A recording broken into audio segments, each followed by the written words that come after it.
This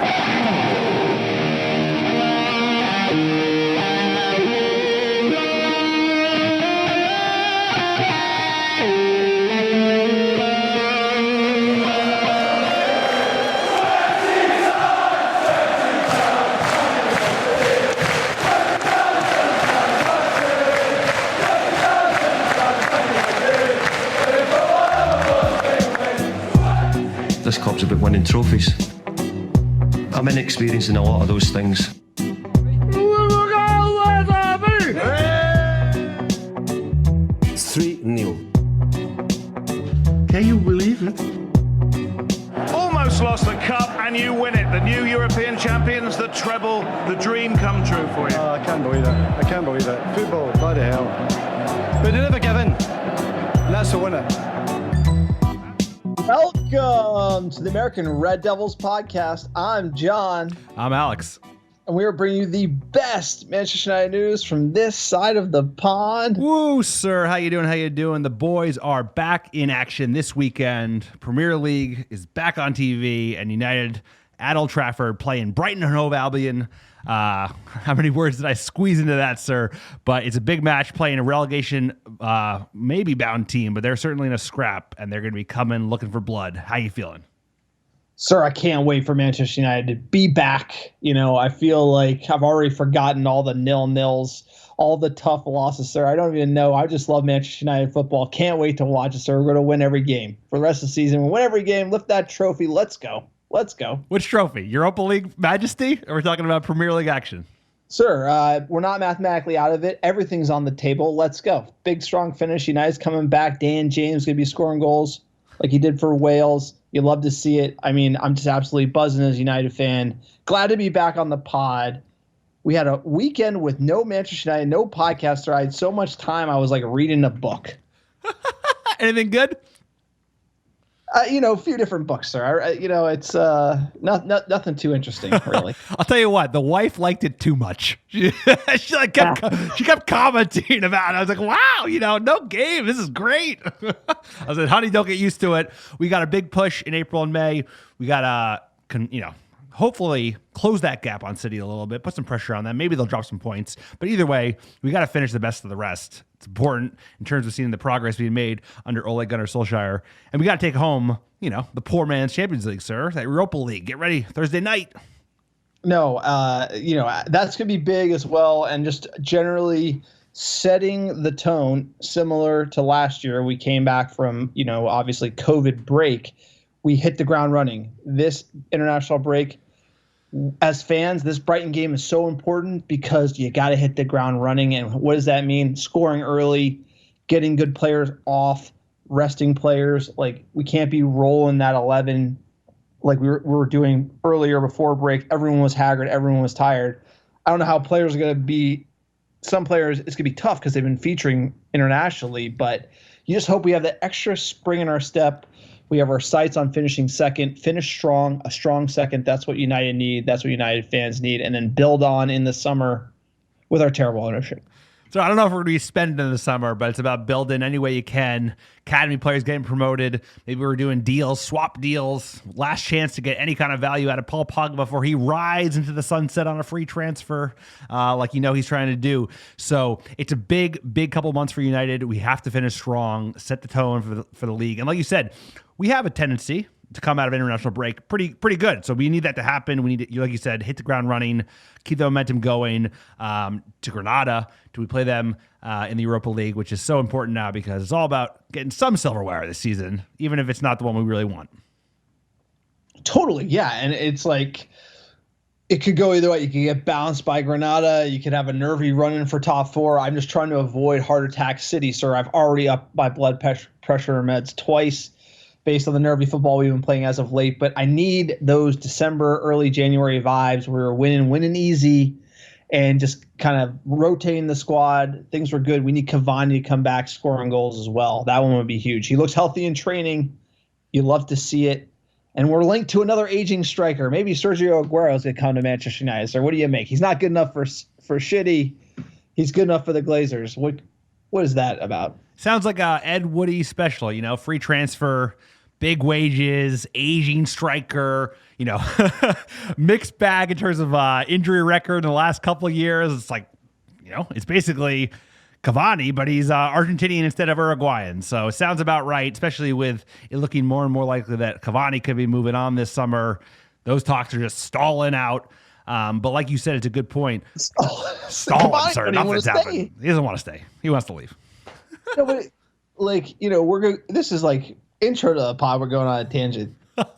This whole pod's tangents. Sure. No, but this is important to understand. Like, you got the Ed Woodward special, right? It's like, we're going to talk about that a lot. You sold Lukaku. He got paid $25 million up front, rumored to be. The total price about 75, but Inter are broke. They can't pay it. He sold Lukaku for $25 million cash. And then we signed Ighalo and Cavani, and now Cavani doesn't even want to stay, and we got to convince an aging Cavani to stay at United because we sold Lukaku, who, by the way, is on the top scorers list in all European competitions. Like, I think top 3, sir. And now we can't even afford a Haaland. So, oh, yeah, by the way, Edward, we're special. Blew that one twice already. Not going to be getting him this summer. You can't really make these types of errors and expect to run a football club, right? You can't sell the goals Lukaku could give us. Look, we all had our issues with Lukaku, but you can't sell him and not replace him. It's Manchester fucking United. You need a number 9, sir. Look at the history. We're dying for a number 9. We usually have multiple. We usually have, number 9s coming out of our ears if you're trying to compete in multiple competitions in one season. But it's like you said, sir, if you don't have a replacement lined up for him, you shouldn't be shipping those goals, because I know a lot of fans had a lot of issues with Lukaku, but he was a proven goal scorer in the Premier League. It was good for 20 goals a season in the league, like that. Wouldn't get injured. And we could use some of those goals right now. We can use some of that consistency because, dude, he lost money on that transfer. Before you take out the Inter, in terms of like the payment plan and the fact that they owe us money and they got no money either. We lost money just like overall in terms of we paid more up front than they're paying. And it's like, that shouldn't be, and every transfer he does, any big transfer he does, he ends up losing money on the back end. Pogba is going to be like an unbelievable example of that. 89 million pounds, and he's going to leave for free, sir. No, absolutely. And obviously people are going to say, hey, Martial's the number 9. Hey, Marcus Rashford's number 9. Rashford's probably left wing. Martial, yeah, I'll give you he's a number 9, but Manchester United, we have 3 number 9s, sir. 4 number 9s at the height of our powers, and you at least need, I would argue we need 1. You got to replace Lukaku, and by replace, you need a young, 26, 27-year-old player who could be at United for 5 years on a 5-year deal, similar to Martial, right? Then you have Greenwood, Martial, and then that number 9. You're good to go, but not replacing him is the crime. And then to say Ighalo or to say Cavani is the replacement who's going to both left after 1 year, then you're going to try to do like an Aguero, another aging number 9. United, we need a young prospect to lead the line for Manchester United. So there's plenty out there. I don't think we have the cheddar. What a tangent. It's international break, sir. A lot of muppetry going on. We got to set the record straight here at the American Red Devils. Hashtag Glazers out. Hashtag sack Ed Woodward. I'm done with the Eddie special. No, but get used to it, because I think Eddie special, John Murtaugh special, it's going to be the same shit, just different name. Either way, you know who's pulling the strings. It's Eddie special, but Murtaugh's going to get blamed for it. Well, he has no power. It's like Jughead's still negotiating contracts, and Eddie still makes the final call, yes or no, how much we pay for a player, do we go for that player?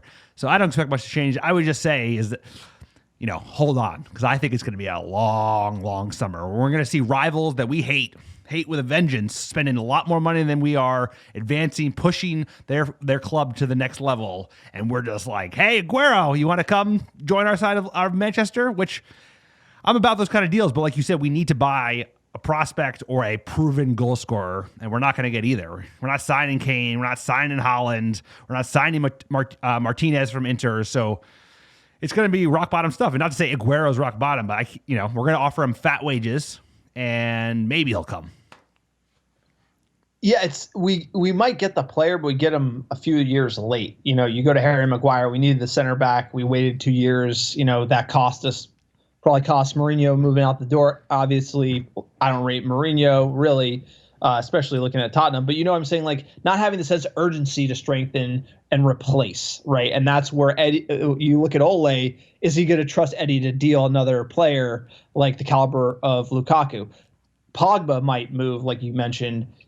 Who's coming in, right? And the answer is maybe somebody. Matic might get another extension. I mean, like, this is the Ed Woodward special, and it's like when players leave, you got to replace. And not only do we need to be replacing, we need to be adding, sir. And that's what, if you look at how Manchester United got to the top, the tippy top, sir, we got there by buying big name players, bringing them in, always adding to the roster, and it creating, like, sir, just like putting all the Lions on the pitch and letting them eat, sir, letting them get dubs, trophies.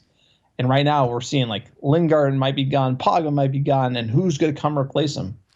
I think the onus is going to be put on the academy, and we want to have a combo of academy and big stars coming in. But I think you're gonna see that they made some of these signings on young players, on the Hannibals of the world, Alanga, players that have a lot of hype around them for good reason, but you can't rush them. And all of a sudden, it's like the expectation is going to be, oh, well, Hannibal's a first-team player. He's like the same as a sign-in. He's good. Pogba left, but this guy is the next big thing. And that's just not how you do it, because not everybody is Marcus Rashford or Greenwood. Some people take a little bit more time, aren't going to be off the block at 18. So it's like, it's not sustainable. It's not going to allow us to compete. Which is going to be a top 4 racer, because you'll see we're going to become a top 4 club based on the amount of money we spend this summer, right? Stadium's opening up. They're going to have people back in stands, maybe like last game of the year, and we're going to spend like nothing. Like nothing, sir.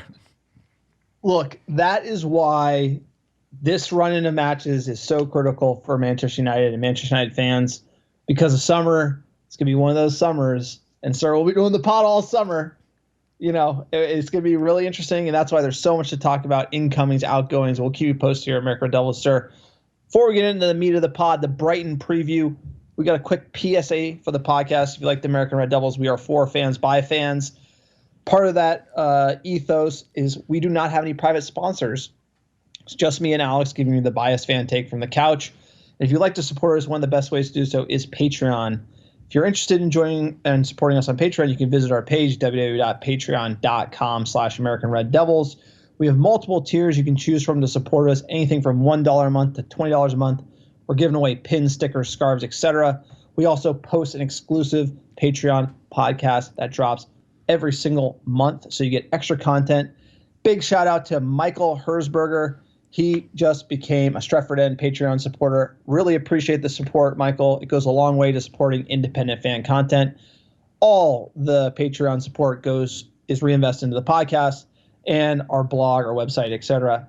Sir, if you like the American Red Devils, check out our blog, www.americanreddevils.com. It's completely fan-generated. All opinions, match recaps, etc. Amazing content. While you're there, click on store. You can check out our new merch, sir. We got our new Stanley Chow logo. The blanket is fire. The beanie is fire. I know it's warming up, but still, sir, I'm a big beanie guy. Stickers, new pins as well. Check it out. Everything you buy goes to support independent fan content. Sir, tell them about the iTunes reviews. iTunes reviews are how we're found. It's one of the best ways to support the American Red Devils, and it's absolutely free. All you have to do is write a 5-star review on iTunes. If it's cheeky, even better.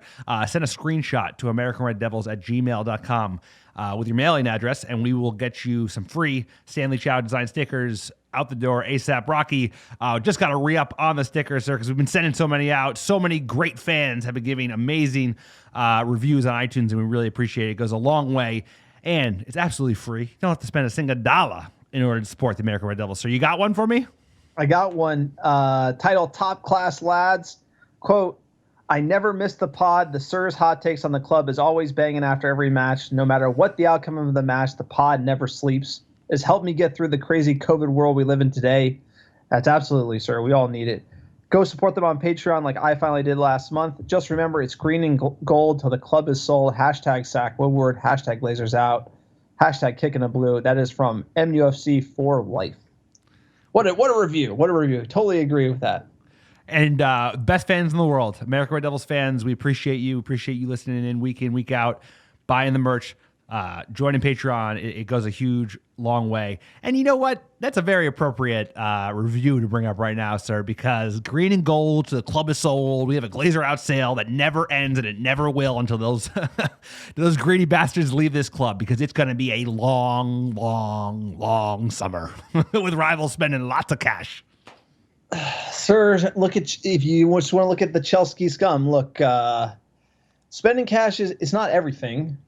Because you can't just buy, Kai Havertz and Timo Werner and just have them run the EPL. The EPL takes time.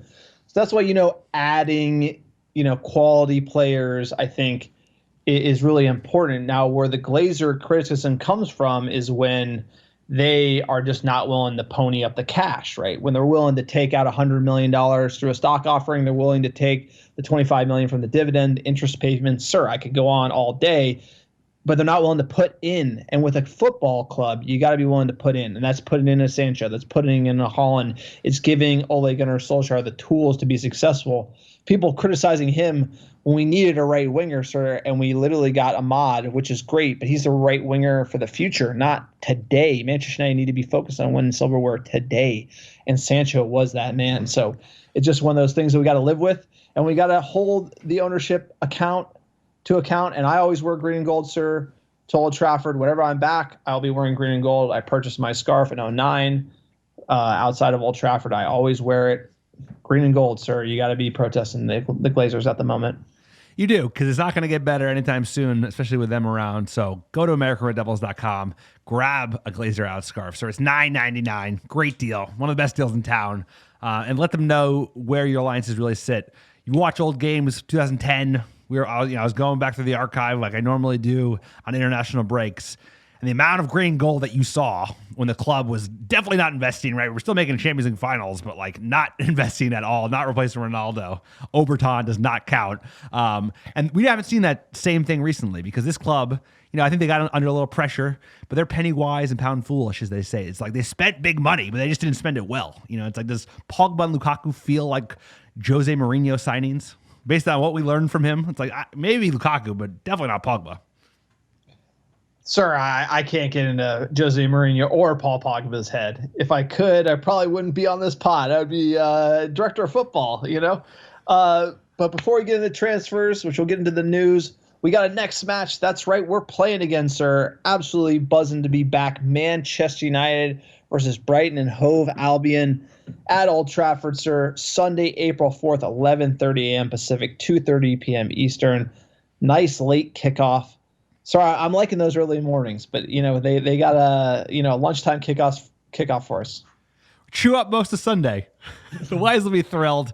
Yeah, you can have the morning with them, but either way, it's a nice time. If you were on the East Coast, I would certainly have a couple dark ales, because hopefully the boys are just running through those seagulls, and Mapai is actually just crying about the scoreline instead of crying about scoring on us. What a game. We have a long history with Brighton, sir. We've been taking trips to the UK every year, maybe twice a year, going to watch matches. Obviously before COVID. First time we saw them was in the championship against QPR, where Brighton actually murked QPR on their way to getting promoted that year. Then the following year, we actually went down to the South Coast, saw them play Arsenal, sir. I think you housed about 3 meat pies at Brighton. You were enjoying your dark ales, and I think the dark ales make the pies taste good. I think you housed about 3 of them down there. It's they're synergistic, sir. 3, 2, 4. Who's counting? You clearly were. I remember I had like half of one. I was like, it's okay. This guy's housing the meat pies down on the South Coast, sir. Well, who knew that dark ales and meat pies are synergistic? But turns out they are, and football. So maybe we had too many dark ales, which is why you were housing 3 meat pies. Either way, this guy is not a fan of Brighton, the football team. He's a fan of the kitchen staff at the Amex Stadium. I think they renamed it. Apparently, it's a different stadium now, but it's a nice stadium. Really nice stadium. Enjoyed going down to Brighton. I think we got a nice pub. Enjoyed the match. When you go as a neutral, it's just fun to go because it's a new place to visit, new fans, a whole new bag. I can't say we had a bad time on the South Coast. It was. I actually had a great time, but the kitchen staff, you got to know them pretty well by the end of the match. Have a laugh. Enjoy it. Sir, coming to Brighton, Bruno Fernandes has 3 goals and 1 assist in 2 matches against Brighton, Hove, and Albion. Manchester United are looking to keep 5 consecutive Premier League clean sheets for the first time since August 2017. And Brighton are looking to win 3 consecutive Premier League encounters for the first time since October 2018. And the Seagulls have never won at Old Trafford in their previous 12 visits. Sir, I mean, if you look at the table, they're sitting 16th on 32 points. Newcastle 28, Fulham 26. With 9 games to play, they're in the fight. And they are a spoiler. And they are coming to our house, sir. I just have one of those, it's either going to go very easy or they're going to pip us. Yep. It's either going to be like a really nice Sunday afternoon or it's going to be a long day. But yeah, we know who they are. We know what to expect. They play fast attacking football. They're going to press high. They're going to push us out wide like a lot of these teams in the lower half do. And they're a bit on the up, right? Because they won the last 2 games, which is, when you're in a relegation battle, that's a lot. So we got to snap that streak. I like the fact that we're going to have 5, possibly 5 consecutive home clean sheets. And that's something to hang your hat on. It's been a while since that happened. So, comes from the back. Strong defense leads to strong things up front. So I'm looking forward to it. Like you said, the players that have gotten to rest, Bruno got 8 days off because he got that yellow card in European qualifiers. So he missed some of Portugal's games. AWB got some much-needed rest. Cavani got some much-needed rest. So hopefully the boys are ready to go because, like you said, it's a big month or 2, and we need to start hot and keep the momentum going. Lifetime versus Brighton, we've won 17, drawn 5, and lost 3, sir. First time we ever played them, we beat them in 1909 FA Cup. Beat them 1-0, sir. Easy as you like seagulls. What a mascot, seagulls. They're gonna take a dump on your car. Like the seagulls, dude. That's a weird. I don't know. Like the Red Devils versus Seagulls. Well, they never won anything. That might be part of it. You need a tough sounding logo. South Coast, there's a lot of birds. I don't know. I think you do better. There's probably more intimidating birds on the South Coast, it's like a sea eagle in southern England. I don't know. How many eagles are in London? Crystal Palace. I don't know. It's a good point. They could go back to drawing board on that one, sir. That's all I'm going to tell you. Maybe like tidal wave. South Coast. Maybe that'd be sharks. We got a lot of sharks in the channel. I don't know. Maybe if they want to hire a new team director, let me know. Coming into this match, they lost to Crystal Palace 2-1. West Brom, they lost 1-0. Leicester City beat them 2-1. They beat Southampton. Southampton was on the slide. They beat a really bad Newcastle. But, sir, you look at those results. This one should be there for the taking, No, it is. And it's one of those games that you really hope for heading out of international break, right? You would be playing a tough Tottenham side with Jose Mourinho and his antics. So this is Brighton. This got to be a pretty good matchup for us to kind of start this big run in April. Against a very winnable opponent. You don't have to go to the South Coast. You're playing at OT, so there is no excuses. Play like a champion. Let's go. A little history on Brighton. Obviously, they play in Brighton and Hove on the south coast of England. Like you said, we've been there. Fish and chips, outstanding. Founded in 1901, nicknamed the Seagulls or Albion. Brighton played their early professional football in the Southern League before being elected to the Football League in 1920. A little history in 1901 on their founding. Voting machines are approved by the U.S. Congress for use in federal elections, so the first time ever. And then German chemist Felix Hoffmann patents aspirin, and Bayer registers its name as a trademark. So way back when, 1901, sir, can you believe it? That's how old South Coast football goes. It's crazy. About to say things that also are synergistic with meat pies and dark ales is a good old aspirin. So thank you, Felix Hoffmann. Need those. Yeah. And the next morning, in the 16-17 season, Brighton finished second in the EFL Championship and were thus promoted to the Premier League, ending their 34-year absence from the top flight. Yeah, that's right. We saw them in 17 at QPR, sir. Another great loft. I forget the stadium name. Is it Loftus Road? I think it's Loftus Road. Might be. They were selling dark ales, and we were buying them, and they were literally selling them out of a bucket. I couldn't make it up. I mean, it's like something out of Game of Thrones. No, literally, you're like, you wanted a dark ale, and they literally dipped your cup in a bucket, and then that's how. No tap, no bottle, just bucket of ale, sir. Hey, it's fast. It's faster than waiting for the tap, right? It's like I think they know those QPR fans. They don't like to wait for their ales. So we say dark ales. We're talking dark ales of all kinds. Situated in East Sussex, Brighton find themselves isolated from most other teams, leaving them without an established local derby. Matches against fellow South Coast outfits, Southampton and Portsmouth, are occasionally labeled as local derbies, but most fans of either team do not consider them to be rivals due to the over 60-mile distance between the clubs. 60 miles is really long, sir. By UK standards, Certainly not a derby. It's not next door. It's not your neighbor. I think we're city. United are closer to Liverpool, the Scousers, than 60 miles. Yeah, but they really consider Crystal Palace their main rival, which is about 40 miles away. They're both bird mascots, sir. That's why we went there, because it's close to London. You can take the train. It was an hour and a half train to get to Brighton. So that's why they consider Crystal Palace to be the rivals. I didn't know that. Very interesting. I wonder why the meat pies are so good. Maybe it's because that cold weather on the South Coast, you need a good puff pastry to keep you warm.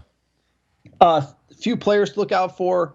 Obviously, Danny Welbeck, sir. You remember him from Manchester United. His career. How's his career done since we sold him? I don't think he's hit the highs that he did under Ferguson, sir. But he's probably not one of those players that I'm ruining that we let leave. He's not He's not at the top of the list of I wish I can get back. Former Scouse bastard Lallana, he's at Brighton. You got to watch out for him. Obviously, Maupai, who did the Panenka crying celebration earlier this year. Trossard is the youngster, the winger who's good. Aaron Connolly, he's like a poor man's Wayne Rooney, really intense, good player. They got Moses Caicedo, who we were interested in signing, was from Ecuador. So I don't know if he's going to feature, but interesting that they signed him, and Lamptey as well. He's a young, upcoming defensive talent. Sir, I'd be looking at maybe some of these, like we've always looked at Lewis Dunk, the center back. He's a poor man's center back, EPL proven, poor man's Johnny Evans. Get him in, sir, 30 million, Eddie. Hey, Brighton's got some good players. They're not playing well. If they get relegated, sir, maybe get a Trossard. Maybe get a Trossard. Actually, what I'm really looking is that Yves Bisema, the CDM they have, is like a big upgrade to Fred. And you should be able to get him for much cheaper than we bought Fred. But like you said, it's going to be highly dependent on if they stay up or not, because they're going to be able to demand a lot more if they're still in the Premier League. Which I'm rooting for them to. We're rooting to beat them Sunday. We're rooting for them to go down, and we get the bargain bin Eddie Woodward special, sir. I'm still waiting on my Todd Cantwell signing. I'm about to say, I was like, they had a great opportunity to poach Norwich of a right winger. They have two good right wingers. They didn't sign either. We're all excited about Ahmad. Jack Grealish, and they're doing so well in the championship. They're gonna get promoted, and then he's gonna come to EPL. Not gonna be able to sign him. I thought you got to be looking as far as the Glazer budget goes. You got to be looking at teams dropping to the championship and picking their best players.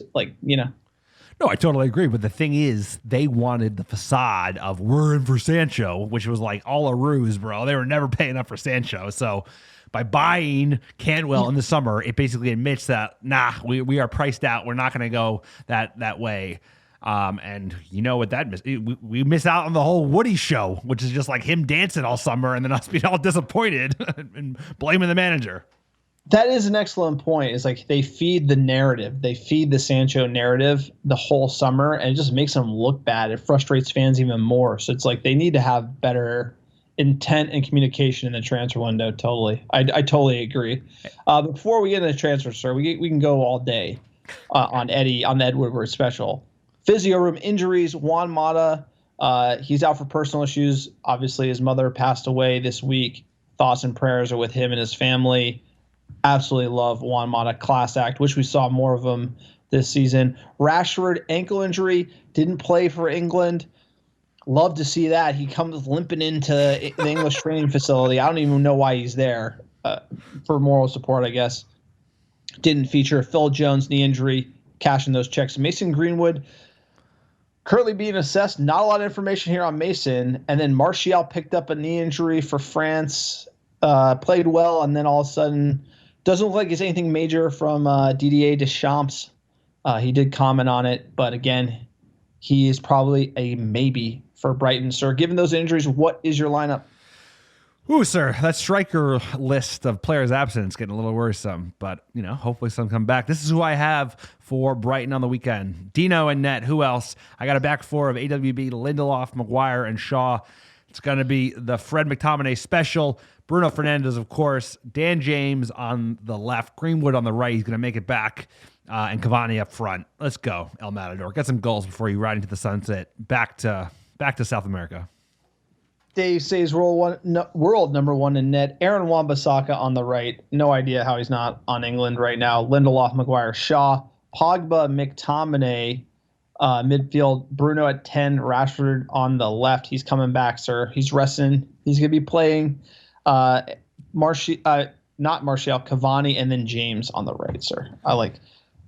You see Dan James with that Dunkaroo header, like a big man, dude. Hey, look, Dan James is the type of player that you just got to give him time. You see what he did when Ole started playing him, but it's like the issue with Dan James is he's not a player to help break down a team. He's a player to play on the counter. And how many teams are attacking us? You looked at how many of the games that were boring and teams were just, sit in. That's why I wish we saw Mata more. Totally, totally right. Especially when we need a little more creativity to break down some of these sides and. By the time we were ready for Amada, he probably wasn't even up to match fitness because he got so few minutes, so few chances to prove himself this year. He can get a little chubby. He's not like meat pie, but he carries it a little bit. There you go. Look at those chubby cheeks. Booking the bookies, Manchester United minus 165, the draw plus 310, plus 450 for Brighton to win. Clear odds on favorite. The number one goal scorer, Cavani, plus 410, then Bruno, then Rashford, and Martial. Sir, Ahmad's on the list too. This could be good. I like to see Ahmad off the bench. I've always been tentative about that one, but I like to see Ahmad off the bench here more. Yeah, we'll see who's available. If Rashford's injured, if Greenwood's injured, yeah, you might see him start, depending on what we're looking like. It's a good point. Good point. Given those injuries, got the lineup, got the bookies. What is your score prediction? So 2-0. I think the 2-0 victory for Manchester United. I think the clean sheets continue. And, United start April on a good foot. Squash the Seagulls on to Granada. Say the same score line as earlier in the year, 2-1, sir.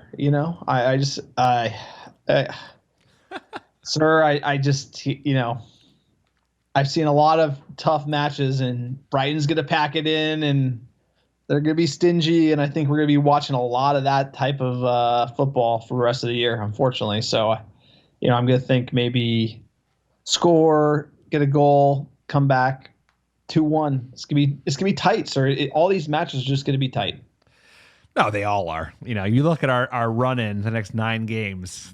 There's not, you could say there's easier ones, but they're all tough matches. There are no easy games in the Premier League. And United never makes it easy. They never do it the easy way. We have spurts where we're just winning games and getting away with it. And then Ole's streaky, man. And I don't think we've broken that kind of grind and results streak. We've just been in that grind. When it's coming easy. So we saw it when we went Fulham. Just we're rolling, dude. Goals are coming. Share the wealth. Bruno's getting goals, is breaking through easy, and then sometimes it's that bear down. And I hope international breaks the catalyst that we come out running. No, me too. And you know what? We have a good track record. Bruno certainly does. People have been criticizing him crazily over the last month or two that he's dropped off form a little bit, but he likes the game against the Seagulls, sir. Should be a good opportunity for him to show his stuff and us to get those goals going again.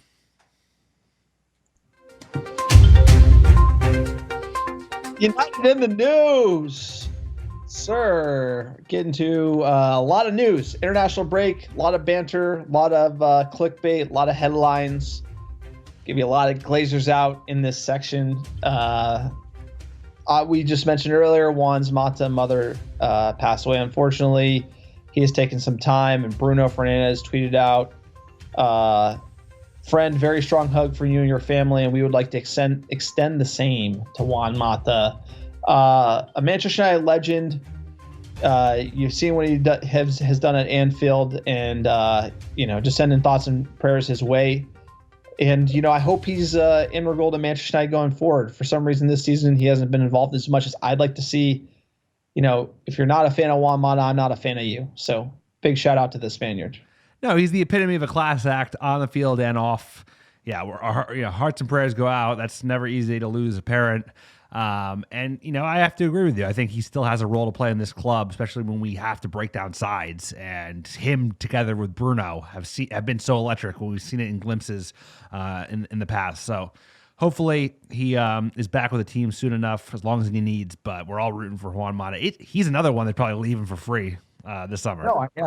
No, totally. Next bit of news here, sir.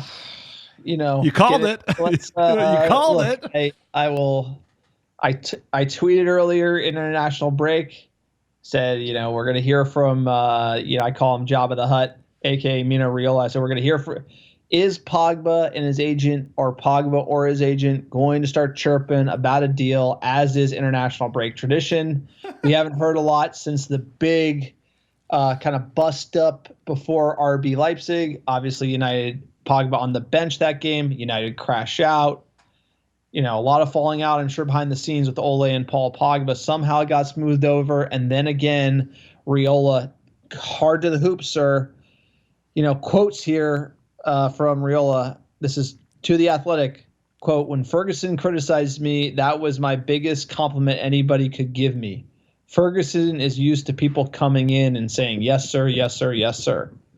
All I have to say is that when Ferguson left Manchester United, the club's owner, the Glazers, by buying back Paul Pogba, told me that I was right because I didn't want to take Paul Pogba away. Ferguson, didn't believe in Paul Pogba. So when Ferguson says I don't like him, it's the biggest compliment I could have. It's like saying Sepp Blatter says I don't like him. Fantastic. I don't care what Ferguson says." I don't really think that this makes any sense here. He's just babbling a lot of BS. Clearly, he wanted Pogba to get a lot of money when he was really young. He wanted him to play all the time. And I actually think it benefited him to go to Juventus and play really well. And I think the reason why they wanted to bring him back is Mourinho wanted him to run the midfield at Manchester United. And he got paid a lot of money to bring him back. That's the only reason why I brought him back.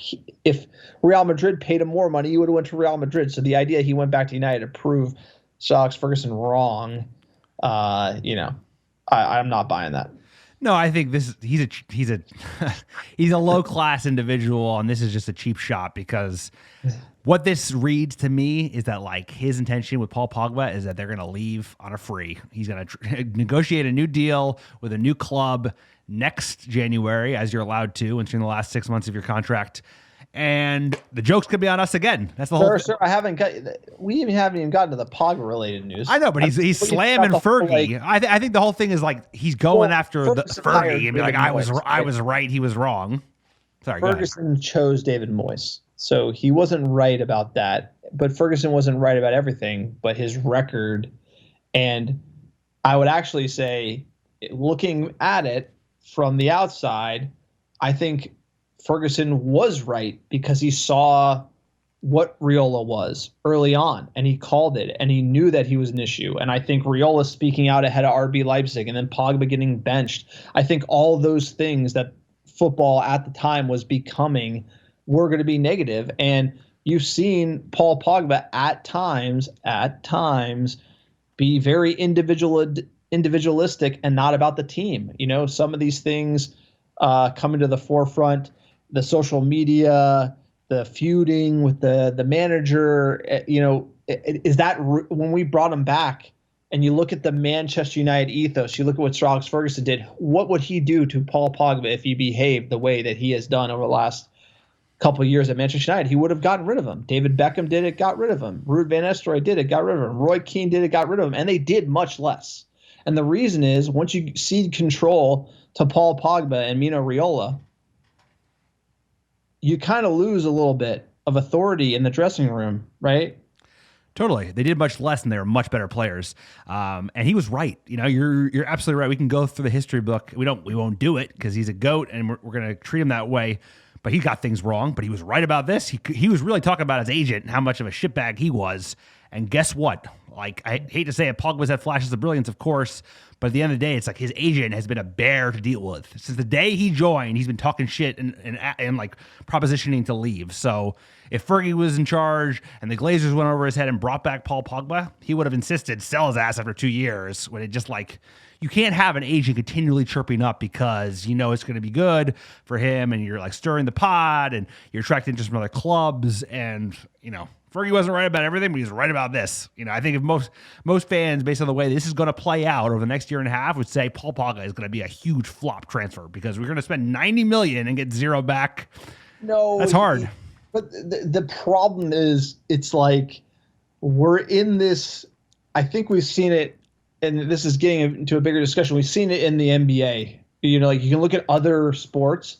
It's like LeBron James is like the GM of the Lakers. He's telling the Lakers who he wants to sign. He has all the power, you know, and like I think when you look at Paul Pogba, he's the same type of caliber of all-star who wants that type of control, and there's this sort of jockeying for position still with the club. I think in football, it's getting to be like that. I think you saw Messi at Barcelona have that type of control over the club. Look at the contract, look at the transfers, etc. And I think with Paul Pogba, he expects that, and I don't think he's getting it, and that's why there's always been friction, whether it be with Mourinho or, you know, whether, you know, he's not happy now. For some reason, Paul Pogba wants more out of the club, and he's not getting it. So that's why he wants to go to a place like Juventus, or, you know, allegedly. So it's just one of those things where the players are getting more power. And I think we saw it here with Paul Pogba butting heads with Mourinho getting fired because Ed Woodward's looking at the contract that he has. You know, he had that power, honestly, right? Yeah, but he's no LeBron James and he's no Lionel Messi. I mean, he's like not even the best player on our team. So either way, it's just going to be a big egg on our face when he leaves for free, because I think that is his intention, right? At the end of the day, he knows that he's going to get a much bigger salary, a la Alexis Sanchez, that if you get a free transfer, they kind of build in a transfer fee into your weekly wage. So I think this is kind of a foreshadow. Him talking this much shit and throwing stones at Alex Ferguson, who had a brain hemorrhage. It's just like, because he knows he's going to do it again. He's going to leave on a free, on a fat deal at Real Madrid or Juve, and be like, bah, bah, bah, bah, look at us. Ha, ha, ha, ha. I got the best of United again. And he's not wrong, because he probably will. I'm not focused that much on Riola because he's the scum of the earth, and I think he's a necessary evil in football. And I actually think they need to regulate the agent fees out of football, and I think FIFA will do something at some point. But it is crazy, you know. But with Paul Pogba, I think the truest words ever spoken about him were by Mourinho, and Mourinho said, like, because you think about France winning the World Cup, and you look at how he played, and then you think of him at United, and it's such a stark difference. And Mourinho talking about how when you're at a cup competition like that, you're isolated from like your entourage, your agent more so, you're with France all the time, you're focused on the task at hand. And I think Paul Pogba, when he wants to play, when there's a trophy on the line, he is world class. He is the best player on the pitch. I think at United we've seen that, like City trying to win the title, Pogba turns it on. We've seen the moments. He is undeniably a world class player. I like him, but I just don't think we've seen the focus and the dedication of United legends of old, right? You look at a Rio Ferdinand week in, week out, Roy Keane, these types of players with that type of level of focus. I think the distractions have gotten him at Old Trafford. I think Mourinho's words on that ring really true to me. He's got it in the bag, but can he do it for 38 games over 10 months? I don't know. And sorry, he doesn't last 38 games a season. Look at his injury record. It hasn't been great. It's true.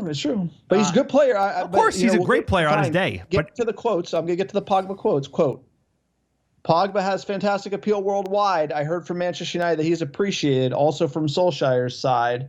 Today, if somebody asked me, can you find a club for Paul? I could take my nephew of 5 years old and find a club for him at a high level. And per Di Marzio today, Pogba does not want to extend. If he could choose, he would go to Juventus because he's remained closely linked to them, but he has a very high salary, sir. And There's a lot of moving parts, but all the dynamics here, like clearly Ole doesn't want this to be coming out. Ole's done the Ole Mr. Nice Guy. So Pogba has all the leverage here. Like you said, in 1 year, he can literally walk out the door for a Sanchez level deal. United would probably like to re-sign him, but he probably isn't going to sign because United haven't started the negotiations. We haven't heard any rumors about that. We've only heard of Juventus. Riola has good connects at Juventus. So it's going to come down to this summer. Clearly clubs want him, but will they pay the 40 to 50 million pounds just to get him now and then pay the big wages? Or will they wait a year and then just pay the big wages? Now, as a Manchester United fan, I'd prefer another year of Paul Pogba and him to leave on a free. But I know Ed Woodward is going to be focused on getting that money in because he needs to spend that money this summer, right? I mean, best case scenario is we get like a solid swap deal. I know we don't have a great track record of swap deals, but he wants to go. He's shown very little respect to this club as a player because his agent works for him, and his agent has like dragged Manchester United through the dirt year after year after year, and he just sat by and had no problem with it. But Paul Pogba, Mr. Nice Guy, at the end of the day, actions speak louder than words, and he is a proxy for Paul Pogba. So it's a very straight line. Yeah, but, that I will say, look, as much as I think he's a great player, and he's probably the best player we got, he's crossed some traditional lines during the summer and at France that as a fan, it's like you have to understand your responsibility to the fans. It's like I root for Paul Pogba. I like Paul Pogba, but to say the things he said, it's like, look, man, I know you want a big money deal and you want to win the Champions League at Real Madrid, but you got a contract, and just play coy. I don't mind Riola talking. Clearly, he doesn't need to disparage Ferguson, but Paul Pogba at times has kind of crossed the line himself as a player, and that I'm sensitive to because it's just kind of what you shouldn't do as a player, right? Your loyalty is to your club, and then maybe your agent can kind of seed some articles here and there, but they've both kind of been a little out of line at times over the past couple of years. Respect, man. Respect. No, I don't miss that, but I'm just saying is you sure, like, whether you want out or not, you think the coach is a knob, you want to go play in Italy or Spain, there's a certain level of respect, especially for a player that came up through the academy. But maybe it's too much to expect, sir. It's like Ronaldo leaving United was the perfect way. It was like Ronaldo wanted to go. They had a talk, 1 more year. Then he kept his mouth shut, and then they did the deal. It just kind of like the deal should be done behind the scenes. It doesn't need to be this public display every international break, et cetera, et cetera. But we can talk Riola and Pogba. The real question is, sir, is he going to be here at United for 1 more year or not? I actually, unfortunately, think he will be, and I only mean unfortunately in the sense that like he's gonna do the ultimate like 2 birds up to the sky and leave on a free, and we're gonna get nothing out of that transfer. So 28-year-old, 29-year-old, by the time he leaves, we'll get nothing back, and we'll be just like sitting there with our outturned pockets empty and say, what's next? So I think he will be here because he's gonna leave for free, and we're gonna not get anything for him this summer. Yeah, and I would say that I actually think that he's going to stay because United might get 30. You know what I'm saying? Everyone trolls Ed Woodward. Like, for whatever reason you want to talk about, like Woodward's not good at getting deals. So it's just like for us to get, like, I think Woody's going to really be pumping his chest out for like 50 million for Paul Pogba. And I'm trying to think of like a precedent sign. Like Holland has 1 year before it's 60 million. And they want 150. Mbappe 1 year before the deal runs down, and it would be 100. So Pogba's got to be in that range. So I just think you're gonna see a lot of teams holding these big players close to their chest. And yeah, the new thing to do is to leave on a free. I think as a player gives you all the negotiating power. Why not do it? And, unfortunately, Fred Woodward, I just don't think there's going to be a market for Paul Pogba in that price range yet. If there is, I actually think that's good for United. You sell him for 50, you get a replacement. If you can't, then obviously I'm pumped either way because then Paul Pogba stays for another year. As a fan, I'm happy either way, honestly. You get 50 for him, great. get a replacement. You don't. He plays for United another year. Next year could be a big year. Paul Pogba could be integral to the team. I like Paul Pogba when he's playing football for Manchester United. All the extra stuff, not my bag. But I'm always going to cheer for him wearing that red. You're a better fan than me, my man. You're a better fan than me. So dude, he's a boss. Of course he is, but come on, man. It's like it ain't easy being a Manchester United fan in 2021. So it's like a part of it is like you can't have players' agents talking that much shit about A, the GOAT, and B, the fact that you always want to leave the club. You play to win the game, sir, and he helps us win games. And we got to focus on that because we're not going to get a replacement to either. That's why a swap is a dream. And then we don't get a replacement. Like, come on, man. Next bit of news. Speaking of transfer deals, the agents' fees from the FA have been released publicly, and you couldn't believe it, sir. I mean, this is one of those. You want to talk about the Ed Woodward special? Essentially, agents' fees. We've talked about that. They are the fees. The parts of the transfer fees that are paid directly to the agents representing football players, a total of £272 million over the last year between February 1st, 2020 and February 1st, 2021 were paid to agents. Absolutely insane. Leading the line, Chelsea paid agents fees of £35 million, sir, for the Werner and Havertz deal.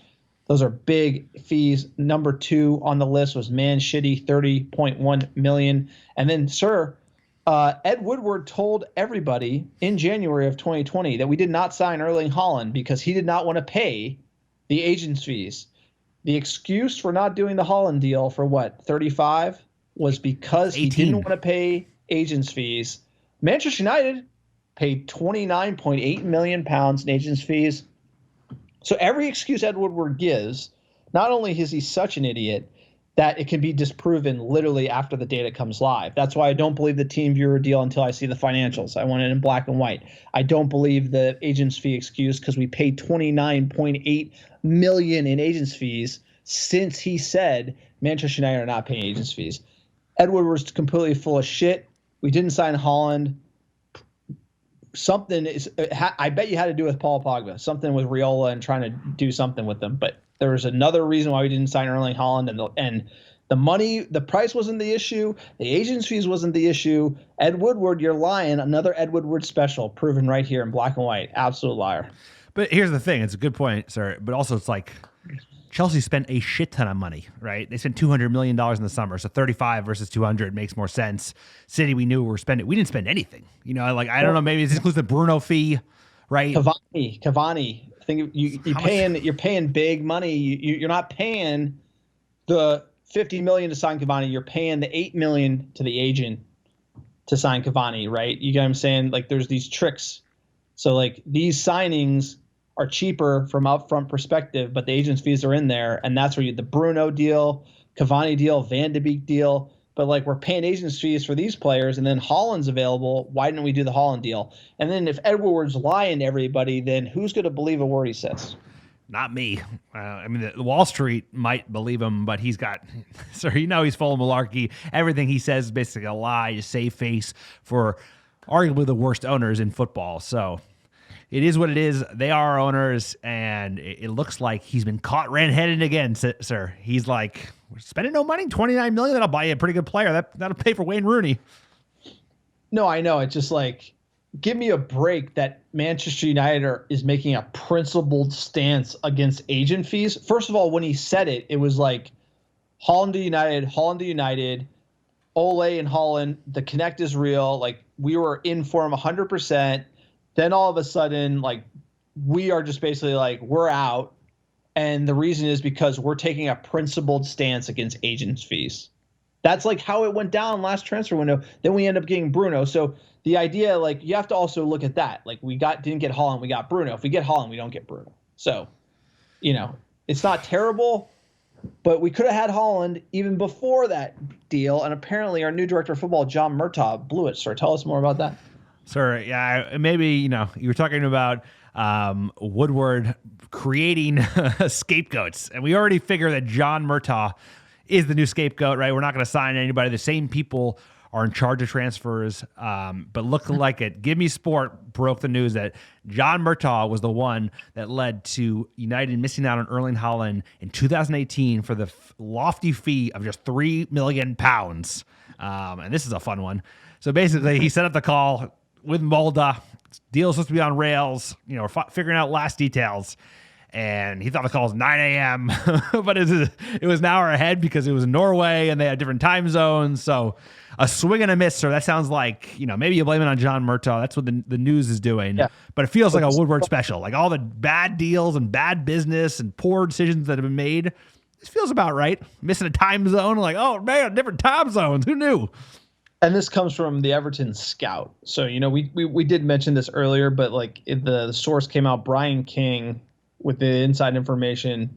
It was a £3 million deal. Basically, the call was supposed to be at 9 a.m., then was mistaken for 10 a.m., and then he went to RB Salzburg instead. I mean, this shows you, management top down, man. And, that like a lot of people talking about Fletcher, and Fletcher made some comments on Talk Sport that were like positive about how well Manchester United is doing. Then he's now the technical director, so it's kind of like they're just looking for people who are going to be in line.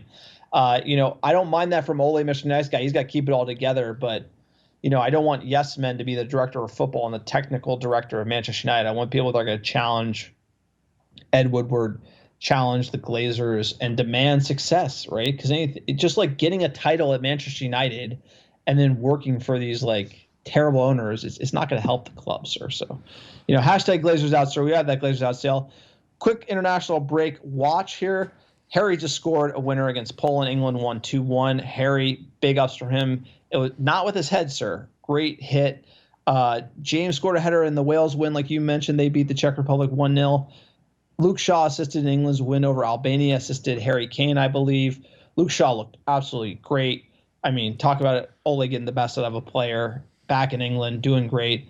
And then Martial hobbled off the pitch, like we mentioned, knee injury. Deschamps said he won't be taking part in the training. It's nothing serious. We've run some tests, but there's still pain. And so he's probably going to come back to United, maybe be on the bench, maybe be out a match or two. Amal Hamad, he had a solid dance initiation for the Ivory Coast. You can check that on his Instagram, sir. And just quickly on the U.S. men's national team, the senior team did well, beat Jamaica 4-1 and Northern Ireland 2-1. Sir, they look absolutely great.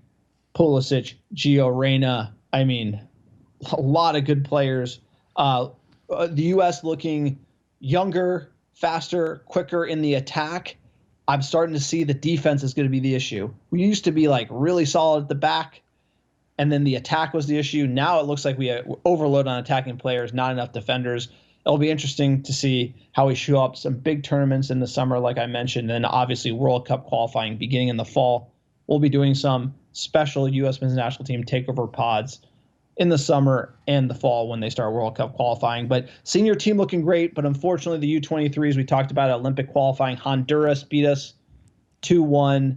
The Cliff Notes, Ochoa, the goalie for the United States, unfortunately it was a playing out the back situation. He gave away the winning goal. The U23s not in the Olympics.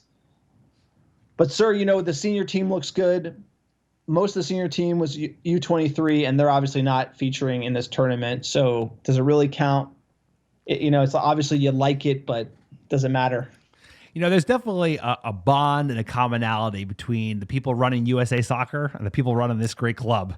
Because it feels like whoever they hire, they only hire yes men. Because I did some research into the U23 coach after they got bounced from a group that everyone was saying that they should have done really well in. And he had a sub 40% win rate before he got the job. And so did the guy, it's Burkhalter, who has the what's it called? The first team's job as well. So it's like they must be looking for people that are going to big up the MLS, which obviously that train's finally moving away. People are realizing that you need your players playing in Europe. But what's with this sub 40% win rate, sir? I know nothing about that. It has to do with we've always criticized, I think I'm more in the Klinsmann camp. Jurgen Klinsmann coached Germany to a semifinal of the World Cup. He won a World Cup. He was heavy criticizing the MLS and saying we needed our young players playing in Europe. Now that our young players are playing in Europe, right, are coaches, predominantly exclusively from the MLS. So it's one of those where, Berhalter's kind of used to drive in the jalopy. Now he's got a Ferrari, right? So like, I'm not going to, I hope he doesn't mess it up. He's playing the 4-3-3. So, is it more the players or the coach, sir? I think we're going to see that. Clearly, we shouldn't have MLS coaches coaching the senior team, and we should be hiring Brazil. There's a bunch of countries in the world who have been playing the game longer. They're experts at it. But there is U.S. soccer had some issues. The old president had to step down. Again, financial background, not a lot of investment in the facilities, et cetera. There's the same kind of issues in U.S. soccer, unfortunately, that parallel Manchester United, and the U23 is not qualifying has to do with a lot of they're out of season, team availability, stuff like that. And I think U.S. soccer needs to evolve, and I think the way they do that is through the MLS too.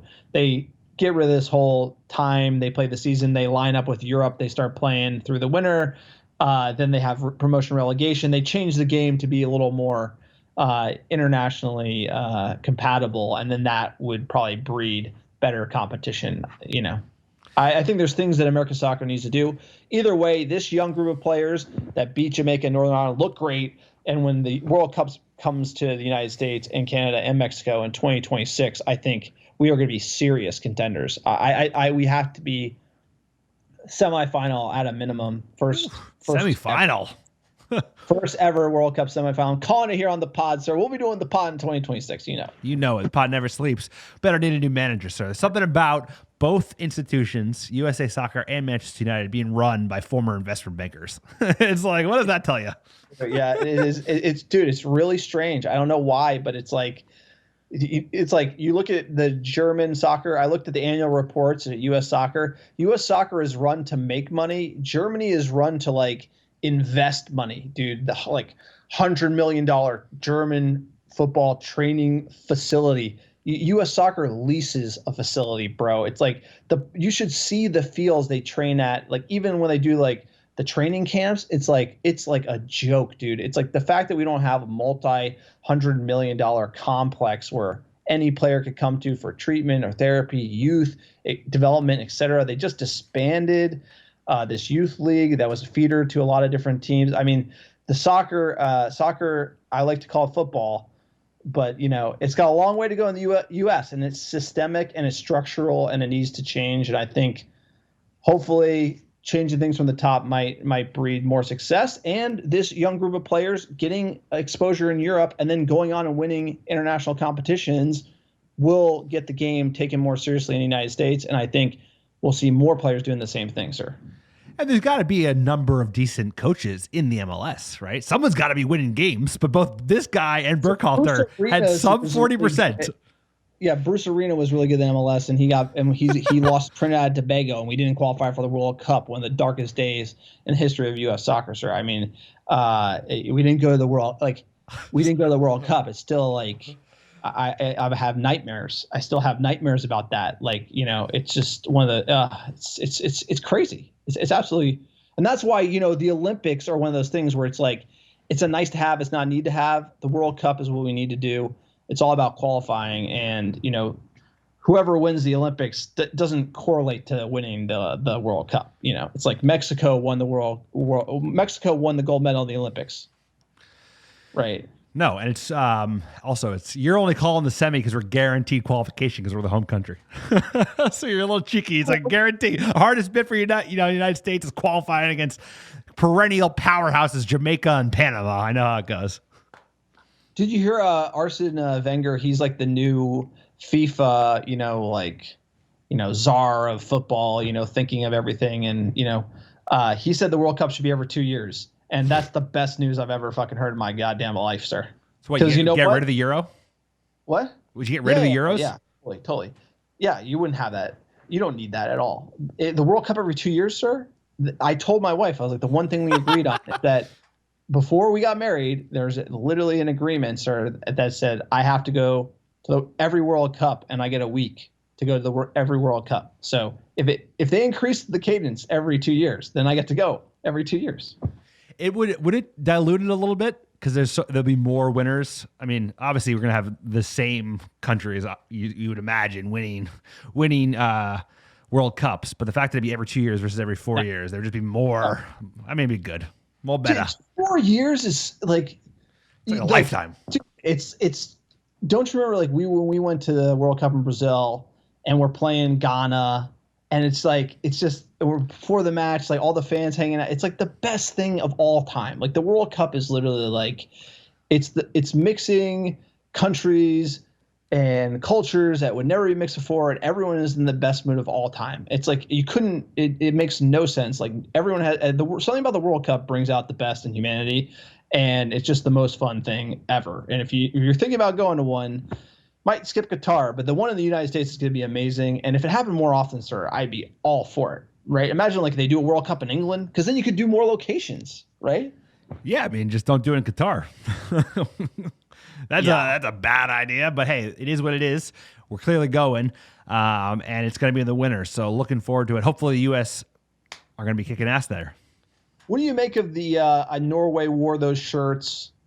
You know, like what do you make of the protest? It's like they're starting to protest, but they're good to go. Dude, it's too little, too late. They should have done 10 years ago. You know, like when it first broke, and everyone was like, "What, Qatar? What the fuck? How did that happen? Let's look at the bribes. Oh, there are the bribes." It should never happen. What's Qatar going to do when the players are trying to and I agree with the players on this one, which is like people should know how many people died building those stadiums, like how messed. I've watched all the documentaries about it. It's absolutely horrible, man. And I love the World Cup, and it seems like it should be, and how they got it, the bribes. It just seems like it's always, and then that just was one of those things that sucks. It's just gonna taint it, and like it's almost like because Brazil got it and there was corruption.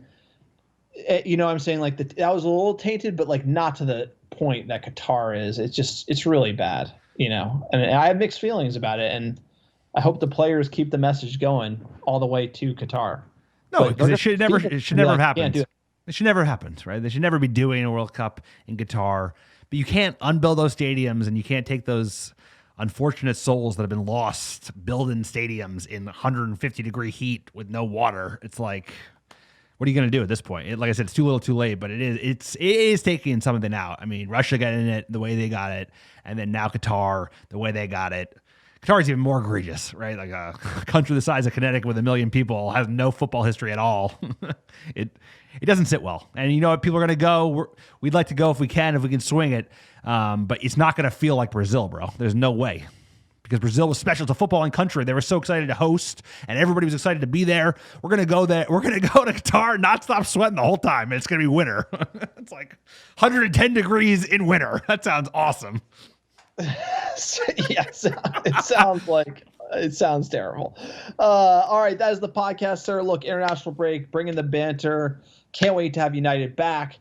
Can't wait to get on this run, sir. We have Europa League, we have the league, big fixtures, big matches coming hot and heavy, sir. Granada midweek. It's like we're back in it. Pod never sleeps, but we absolutely love it. Thank you to everyone who listens and downloads the podcast. American Red Devils are for fans, by fans. You want to support us, check us out on Patreon. Check out our website, www.americanreddevils.com. Our store is great. New merch drops. Check it out. Everything you buy supports what we do. Independent fan content. That's what it's all about. And write a review on iTunes, sir. Great week for downloads. Give them our top 10 downloads last 7 days. Number one, how you doing? Columbus, Ohio. Appreciate you. Dublin, Ireland. Dark Gales. Regalsville, Pennsylvania. Oslo, Norway. Van Nuys, California. San Francisco, California. Liverpool, UK. Sir, how'd you get there? Columbia, Maryland. I had to. Hey, they're on the list. Respect the list.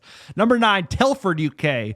And number 10, last but not least, Holmstrand, Norway. Appreciate you. Appreciate all the downloads. All the American Red Devils listening week in, week out. So I want to keep going. Crew UK. St. Paul's, North Carolina. Reykjavik. Cork, Ireland, Boca Raton, sir. We got the best fans in the world.